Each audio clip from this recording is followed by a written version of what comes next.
Split is directed by M Night Shyamalan and stars James McAvoy, Anya Taylor-Joy and Betty Buckley. And this is a psychological horror thriller type of film. And this review is filled with spoilers. So you have been warned. This is the build up to the new film Glass, which is being released very, very soon. I can't wait to see it. And in anticipation for that, I decided to make this review as well. But spoilers, of course. So McAvoy is a man who suffers from DID, short for dissociative identity disorder. He has 23 different personalities, and one of them kidnaps 3 girls, including Anya Taylor-Joy, and imprisons them for undisclosed reason. They are in this isolated underground facility, and throughout the film we see cuts from one of the personalities holding the girls captive, and they must find a way to escape, and also McAvoy and Betty Buckley talking to one another throughout the film because Betty Buckley is McAvoy's psychologist. So, spoilers of course. This is part of the Unbreakable universe, as you like to call it, the East Train 177 trilogy. And like I said in my last review for Unbreakable, I did not know about this. I did not even watch Unbreakable before Split. I know, I talked about how bad I felt about that, but anyways, I was never a fan of Shyamalan. I was never a fan of his. I love Sixth Sense. I really enjoyed Signs, and I was a fan of his. But after watching Unbreakable, I'm a huge fan of his. My favorite genre in film is psychological thriller, and this is a fantastic psychological thriller and horror as well. This is a very overlooked film of 2017, and this is Shyamalan's return to form. They're happening after Earth, The Last Airbender. They were very negative times for our fellow director. This film made sure that he still got it, and he does an amazing job directing this film. This is a very character-based film, and that's what I love. I think the best thing about a film that I've explained before are the characters. You really do dive in and you really do get to know these characters very well. But let's talk about each of these characters. And I'm not saying each 23 different personalities, but the actors. Let's start off with Betty Buckley. Great performance. I loved her and McAvoy's chemistry, going back and forth with their relationship between a patient and a psychologist. She's very known for being in a lot of horror films, but this is definitely one of her best. Anya Taylor-Joy's character is one that I would get back to, and I would get back to analysing her in more detail then later on in the video, but all I can say right now is I found her character extremely fascinating. Aside from McAvoy's, the fact that we really did care about this new character, and just seeing her and McAvoy in this film and her communicating with each persona of McAvoy's characters was something that I'm just mesmerized by. And last but not least, James McAvoy. He doesn't just go back and forth. He has 23 different personalities. You can't go back and forth with that. He just evolves with each personality. I just am looking at completely different actors. And that's something that that's the biggest praise that I can give in a film. That I don't see McAvoy in that film. I saw someone completely different. He is just brilliant. I mean, Hedwig's character, he's a great, horrifying comic relief. Each persona he plays, you understand their motivations as well as their difference. They're all in their own way. One of the most, probably the creepiest of them all, Mrs. Patricia. He knows what you're here for. He's not allowed to touch you.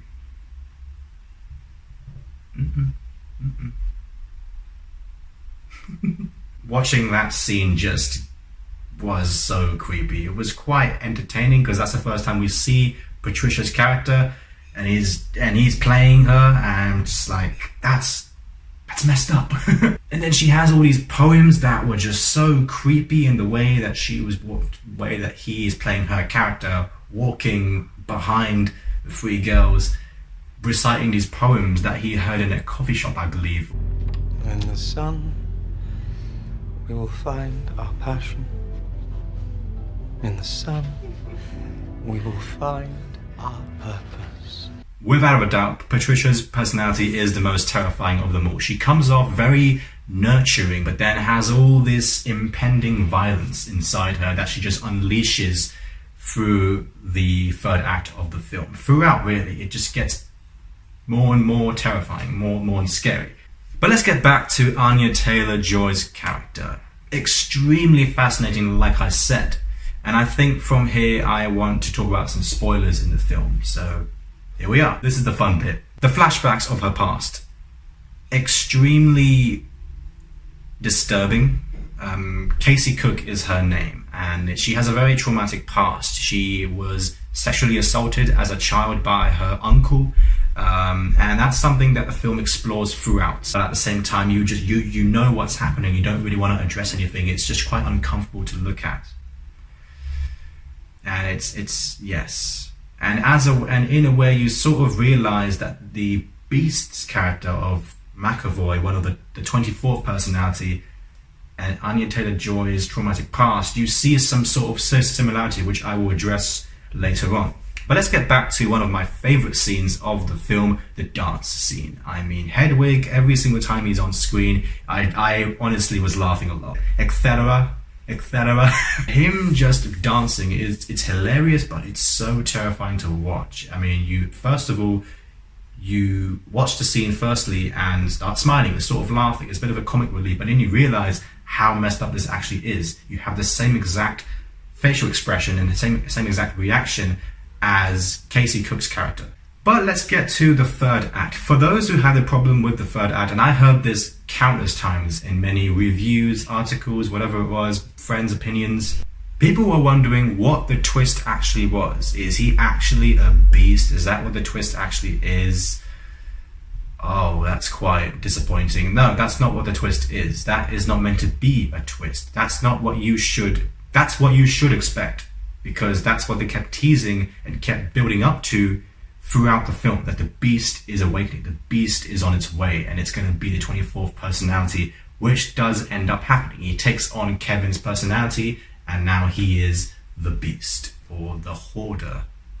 I think that's what it is, yeah. 23 personalities and one more that is about to be unleashed. I just loved it because I anticipated it and I was ready for it.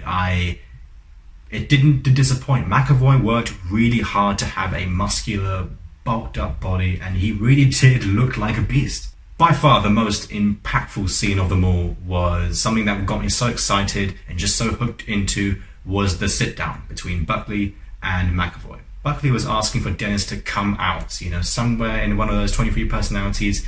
Dennis has to come out and just talk and appear in front of Betty Buckley's character. The transformation that McAvoy does is just hauntingly beautiful. The performance, it was outstanding. I mean, the way that he does it, he doesn't overdo it. It's just perfect. And I remember watching this in cinema with my older brother, and we were just absolutely stunned with what we saw on screen. But let's talk about what actually happens with Anya Taylor-Joy's character. And this is where I make some of my predictions for what could happen in Glass, and what my theory could be, or some other popular theory could be, through the end of the film. The Beast sees that, and he claims that the broken are the more evolved. It's a very ambiguous line that he addresses to Casey Cook's character. And it's a very ambiguous thing for what can happen in Glass. But he says that the broken are the more evolved. After seeing Anya Taylor-Joy, after seeing Casey's character, the shirt being ripped off, and seeing all these scars and all these marks on her body, you know that she was sexually assaulted and wanted to obviously harm herself. She's had a very tough childhood. But that's very ambiguous, and I think it really does lead to a superhero persona. One of those comic book personas that you see in someone like Peter Parker, Bruce Banner, David Dunn, Casey Cook. She has an alliterative name, and just like other superhero personas. And so you sort of see that similarity and you think, okay, perhaps she has powers. She has these unknown powers, just like David Dunn. She is told by an officer that her uncle has arrived and to pick her up, but Casey does not leave the car. While this is more open to interpretation, the scene in this film is clear that she's stopped being passive. Because of her experience as a victim, she has now stopped being passive. Whereas earlier she allowed a classmate's father to obviously help her in the car and to drop her off. But with no more resistance than she had been watching Dennis knock out those two girls in the back seat and then come for her, she is now done with letting herself get pushed into one prison. She couldn't pull the trigger on her uncle as a child, but as a young woman now, it's quite different. She will literally fire the shotgun at the beast, and now she is saying no to seeing her uncle. She wants to stay inside the car. And so obviously now likewise she refuses to be escorted back to hell with her uncle. So that's my sort of take on her character, and what could happen in Glass is that she develops these powers, and who knows, that's why I'm very excited. I just can't wait. Let's talk about the ending scene. I want to tell you guys what I was going through the entire time. You know what I'm talking about if you guys have seen Split. I never saw Unbreakable before this. I had an idea. I have always wanted to watch Unbreakable, but I never got around to watching it. But it's not like I had no idea what was going on. It was the key thing about that ending scene was the soundtrack. I love soundtracks. I love listening to soundtrack scores. And there was one day I remember a couple of years ago, I was studying and put on this soundtrack for a film, Unbreakable, and James Newton Howard, who is a genius, by the way, I listened to his and it's always been in my head. And after watching that scene and listening to the soundtrack in the background, I had my suspicions. I was like, wait, I've heard that before. I always listened to it, but I didn't really say anything. I didn't really think too much of it. After watching that final scene, obviously, my suspicions were correct. There could have been only one film that I was thinking about. It was Unbreakable. And after watching Bruce Willis